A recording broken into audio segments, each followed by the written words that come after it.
Today we are going to learn about King Hezekiah.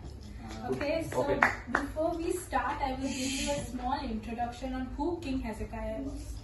Okay, so after King David, after King Solomon, after Solomon's son, what happened is Israel got split into two, into Judah and into Israel, basically. So Hezekiah was a king that was he was the king of Jerusalem, basically, of Jerusalem, Judah. Yeah. So he was the king of Judah. So his father was King Ahaz. Now King Ahaz was a very evil king. He closed the temple of God, and he brought idol worship, and he did even sacrificing of children. Like, he brought those practices to Judah. But when King Hezekiah, when he ascended the throne, he was 25 years old. And when he ascended the throne, the first thing he did was he reopened the temple of God. And the entire city, they took 16 days to clear out the temple, to remove all the idols, to clean it up, to make it perfect. And after that, what happened is basically it said for the first time in so many years, you could hear worship, you could hear joy and laughter going on in the city. And in 2 Chronicles 30 verse 26, it says, there was great joy in Jerusalem, for since the days of Solomon there had been nothing like this. So he reopened the temple, and there was a great revival that started in Judah again. Then later on what happened was, there was a king of Assyria. His name was Sennacherib. Okay. His name was Sennacherib. So he had already started conquering many cities around Judah, and he was now coming to attack Jerusalem. And before he went and attacked, he tried to scare Hezekiah. He sent a messenger, and the messenger was outside the city, and he was shouting, "Your God can't save you. No other God has saved our people from us, so just surrender now." And the people were afraid, Hezekiah was afraid, but he went and he took the letter of the threat, and he went to the temple of God, and he laid it at the feet of Jesus. And he said, I can't do anything, I don't know what to do, you help us. And that night, the angel of the Lord went and killed 185,000 soldiers were killed in that one night instantly. So they didn't have to do anything. The next morning, their enemy was already defeated. Later on, now, in King Hezekiah's life, what happens is he becomes sick. And this sickness was he became very, very sick, and then the prophet Isaiah came to him and said, set your house in order because you're going to die. It was, and Isaiah said, this is a word from God. Now Hezekiah was he didn't want to die. He was not ready to accept it, so he turned to a wall and he prayed with all of his heart. He said, Lord, remember how I have served you with all my heart. Please heal me.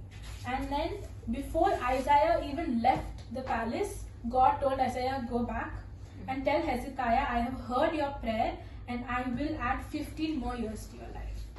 And and God healed him, and he also made the sun's shadow move backwards as a symbol of his promise. And this has never happened ever before, but it happened for Hezekiah because God wanted to show that he keeps his promises. And towards the very end of his life, what happened is, after Hezekiah was sick, the rulers of Babylon came to see him, because nothing like this has ever happened in their history before. So they went to meet Hezekiah. But what Hezekiah did is he started showing off his wealth, his riches, his spices, everything. He was showing it off. And Isaiah warned him. He said, because of this, one day Babylon will come and take everything, including your descendants. And that is exactly what happened years later. When we see Daniel, that is when Babylon came and captured them.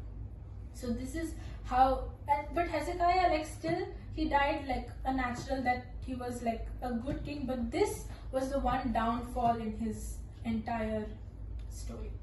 Okay, now what we are going to do is we're going to apply what Hezekiah did into our daily life, how we can apply it. Okay, so the first point that basically we learn from Hezekiah is revival begins with holiness. Okay, so when Hezekiah became king, he inherited a country where everyone had lost their way. Like, there was no one who was worshipping God anymore. Everyone was worshipping idols. Everyone was doing whatever they wanted to do. But as soon as like Hezekiah became king, his first choice was to open the temple of God. He could have, started doing military strategies. He could have, fixed what's broken, done anything else. But he chose to first open the temple. This shows us that real revival happens in our hearts and not with great actions. It really starts with your heart. Because in this scenario, a fixed temple shows a fixed heart. Without true devotion, worship is empty. And like Israel, we have, closed many doors in our life. Like how I've shown you, it could be unhealed wounds, it could be unforgiveness, hidden sins, distractions, and idols. But we can't experience God's power if we keep keeping those doors shut. Hezekiah took the step to open the door. But today, are you willing to take that step to open the closed doors in your life? Revelations 3 verse 20 says, "Here I stand at the door and knock. If anyone hears my voice and opens the door, I will enter in and I will eat with him and they with me." So God is knocking on your door, but he will only come in if you let him. He's a gentleman. He's not going to push the door down, but he's going to ask you. Only if you say yes, if you're willing to move aside those distractions in your heart and move aside the idols in your heart, he can take place. The power of a restored relationship with God. Once the temple doors were opened, Hezekiah, he immediately called the people back to living in holiness and living in worship. In 2 Chronicles 29 verse 10 to 11, it says, "Now it is in my heart to make a covenant with the Lord of Israel, so that his fierce anger may turn away from us."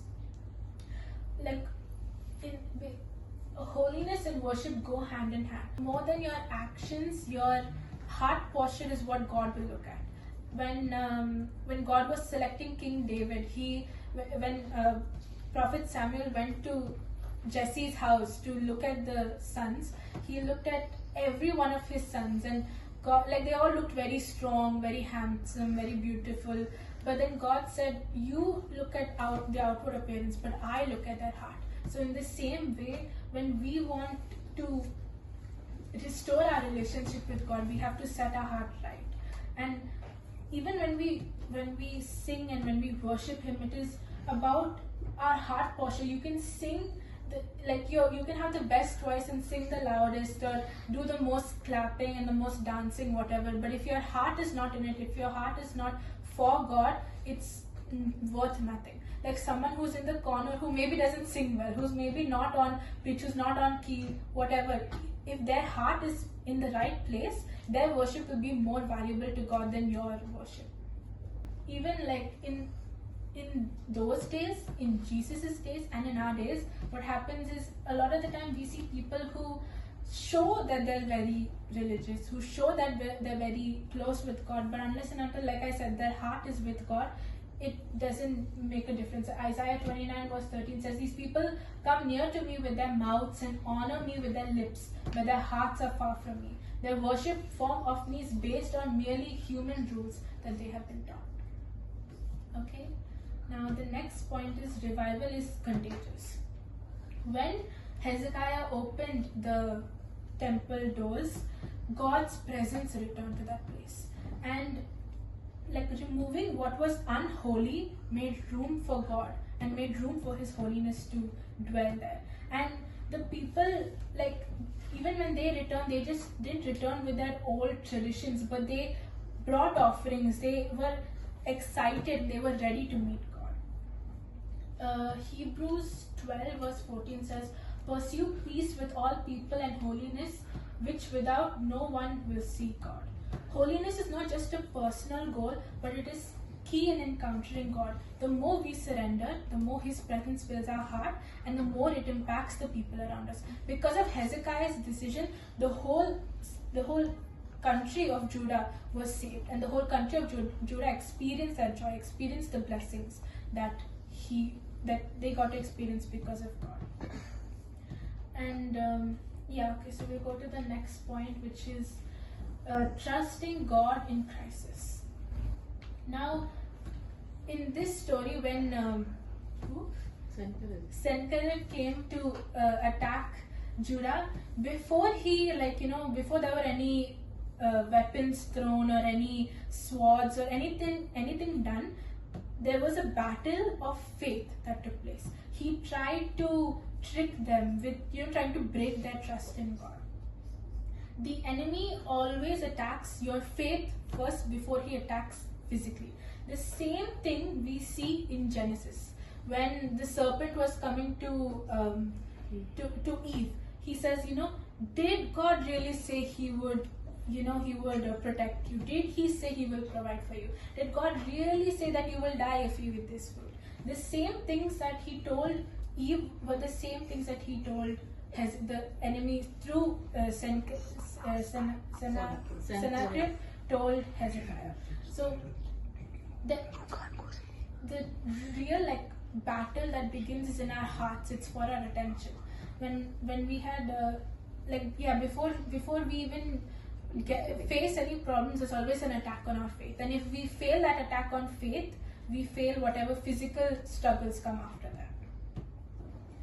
And then basically Hezekiah, when this messenger of the other king came and told all of this, he told them, do not answer him, do not say anything to him, just be silent. Israelites did not argue, they didn't defend themselves, they didn't panic, they didn't say anything. Why? Because faith does not have to argue with fear. When faith tries to take over, when doubts are screaming at you, when the enemy is trying to question God, you don't have to answer. God will answer for you in those situations. Because when we lay anything at the feet of Jesus, it is not our battle anymore, it becomes God's battle. And no one who has ever mocked God and has walked away with it. God is one who defends His name. So if you lay it at the feet of Jesus, it is not your battle anymore.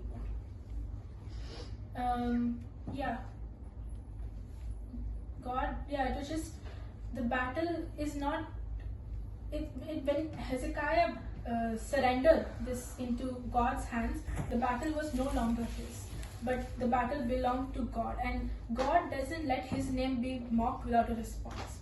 The battle, it could have ended with negotiations, it could have ended with a proper fight, but in one day, in one night, God sent one angel and 185,000 angels were dead. So God will not... Enemies were dead. Sorry. Enemies were dead. So God will not win battles, He ends the She was battles. just checking whether you're sleeping or not. Yeah. I'm not asleep. Okay. Isaiah 54 verse 17 says, no weapon formed against you will prosper. And Isaiah 41 verse 10 says, so do not fear, for I am with you. Do not be dismayed, for I am your God. I will strengthen you and I will help you. I will uphold you with my righteous right hand. Okay, third is pray with desperation. When Hezekiah was sick and when Isaiah came to tell him, get your house in order because you're going to die and you will not recover. Just imagine Hezekiah's mindset for a few minutes. A prophet of the Lord is coming and telling you, get your house ready because you're going to die. This is not like some threat. This is not like a thought, but this is a word from God. But Hezekiah, he did not accept it. He said, no, I will not die and I will fight against it. So he turned himself to the wall. It was a posture of desperate faith. Why does the Bible include this detail that he turned to the wall? They could have directly said that he prayed, but why did they include that he turned to the wall? Because turning to the wall was more than just moving his body, but it was a statement of faith. It was separation. it was surrender, and it was defiance, basically like rebellion. So it was separation because Hezekiah, he decided he doesn't want doctors, he doesn't want advice. It was just going to be him and God. It was surrender because there was no backup plan, there was no human solution. It was only God's mercy that could save him at this point. And it was defiance because he shut out everyone else's voice. He didn't want to listen to anyone. He only wanted, he knew the only one who could have a final say in this was God. So he decided to push everyone away and only to listen to God. Like, how often do we try everything before turning to God? We always, run to people before we run to prayer. But Hezekiah, he went straight to God, straight to the source. And when he said, remember, Lord, how I have walked with you faithfully and with wholehearted devotion and have done what is good in your eyes. This is him crying out to God. This is like the most earnest, the most like heartfelt prayer. Sometimes the most powerful prayers are the shortest prayers. I was saying this last time in our Noah's Ark, but have you ever tend to notice that when sometimes, at least in our generation, us girls pray much longer than our boys pray. Like the boys will pray maybe for 2 sentences and the girls can go on and on and on and on and on. But that doesn't mean that like God answers our prayers more because it's longer or our prayers more because it's more. There's a man called Dada here. I said in our generation, you are my generation. He's still a young soul. Wow. Okay, he is an exception, but in general, if I see, I sing that way. So it doesn't matter what words you use, but it depends on your heart posture. When Peter was walking on the water to Jesus and when he started drowning, he didn't say, "Dear God, Heavenly Father, today I come to you." No, he just directly what he did, he screamed, "Help me." He just said those 2 words and immediately Jesus went and he picked him up. He didn't wait for a full format. He just wanted that heartfelt cry was what God wanted. In the same way when Hezekiah cried out to God, God heard it immediately. It's tears speak when words fail. They carry prayers that are too deep for our words to comprehend. When Noah cried out to God, the flood stopped. When Hannah cried out to God, she conceived. When the Israelites cried out to God, he remembered them and he delivered them. So when we cry out to God, he remembers. And now this is a really, really powerful question, but does your relationship with God carry any weight in the spiritual realm? If today you cry out to God for something, how sure are you that he will answer it? What is your position with him that when you cry out, he will answer? How sure are you on that? That is a question that you need to think about. And if you are not confident in it, then it is your responsibility to change it. It is something only you can do, and it is something that you have to, with your heart, decide to change. And then my favorite part of this is like before Isaiah even left the temple, God tells him, go back and tell him you will live for 15 years. And it's like he could have just said like 5 years, 10 years, but he put it till 15. He gave him a much longer time to live. And it was just one prayer, it was one cry, but heaven moved instantly. In Isaiah 65 verse 24 it says, "Before they call, I will answer, and while they are still speaking, I will hear." That is the God we serve. Before we cry out to him, he answers us. And before we are done speaking, he knows our requests and he will hear us. Some prayers take time, but some prayers can cause immediate shifts in the spirit. Hezekiah's prayers was one of them. His death sentence became a decree of life instantly. Yeah, so God is a God of time. When God added 15 years to his life, he didn't only heal him, but he gave him a prolonged life. When Joshua prayed, the sun stood still. When Hezekiah prayed, his years increased. And when Jesus prayed, time itself was redeemed for eternity. We've got that chance to live for eternity.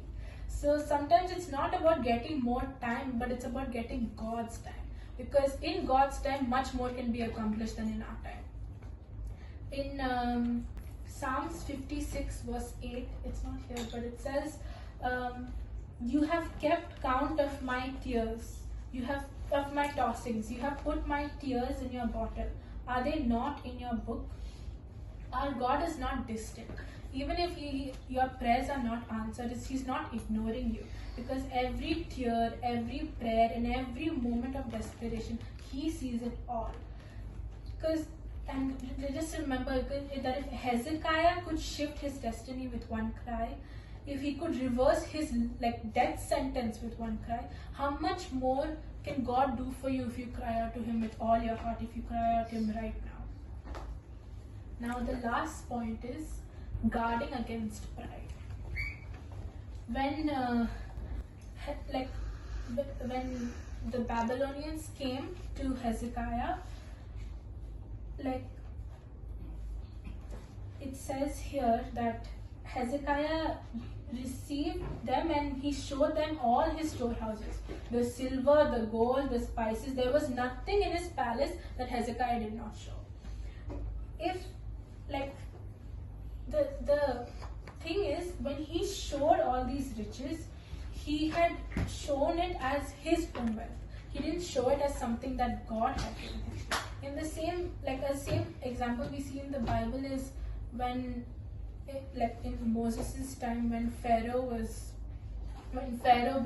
God told Pharaoh, let my people go, let my people go, let my people go, his heart kept on hardening, and eventually what happened, God killed their firstborns, and he ended up killing the king also because of his disobedience. But why did this happen is because before this we see the story of Joseph, and in Joseph's story what happens is God gives Joseph the wisdom, and that's how they store all the grain. And when they store all the grain, because Egypt was the only country with grain, people from all over the world were running to buy it. And there was a point where people ran out of money, so they sold their houses, their land, they sold themselves. Everything was under Pharaoh's control. And afterwards, Pharaoh, the next pharaohs who came, they did not realize it was God who gave it to them. They thought, I did it. That is why God took it away from them. That's why God gave the Israelites all the gold, their needs, and then they left to the promised land. So in the same way, pride is not always spoken, but it is revealed in your actions. When Hezekiah did not say, look what I have, but he did not say it, but he showed it to them in a way that said, look at what I have done. When we begin to see our victories as ours instead of God's, we have let pride inside our heart. When we begin to treat our blessing as a result of our own wisdom, we have let pride inside our hearts. And when we open the doors to self-sufficiency, when we think I'm able to supply all my needs, we let pride into our hearts. Now we see another king who was tested with pride. In John 6:15, it says, Jesus, knowing that they intended to come and make him king by force, withdrew again and he went to the mountain. Jesus could have taken the glory, but he chose to be humble. He could have accepted the earthly kingship, but he waited for his heavenly kingship. He could have revealed his full majesty here, but he waited until it was the Father's will for it to be done. Unlike Hezekiah, Jesus never sought to display his wealth.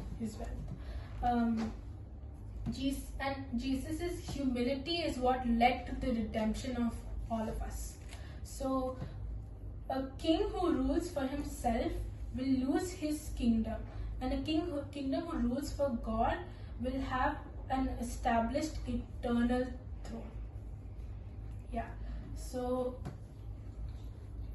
we should learn from Jesus, being humble, accepting what is given to us by God and not boasting of what we have done. And I think the last point of this is the consequence of pride. Hezekiah was the man who wanted the temple to be opened up so that his generation, so that the people there will be blessed. But when he allowed pride to come inside, it cost his future generations. The whole land was taken into captivity by the Babylonians. This is what pride does. It shifts our focus from the present and it shifts our focus to the present, and it costs us our future. Like, it makes us more concerned with our present comforts, with our present needs, than focusing on what God's eternal plan for us is. So, like Hezekiah, a man who once prayed for generations, now he only cared about himself, about his wealth and his needs. What we do with our success either protects or endangers what happens to us later. If we open up our hearts to pride, we immediately lose what we have, and we risk endangering our generations and the blessings that are yet to come. So yeah, don't be like Hezekiah about this, but about everything else you be like Hezekiah. You go to God first. You put revival on your heart, set your heart onto Jesus for everything, and you just trust in Him, cry out to Him, and He will answer all your needs. That's about it. Amen.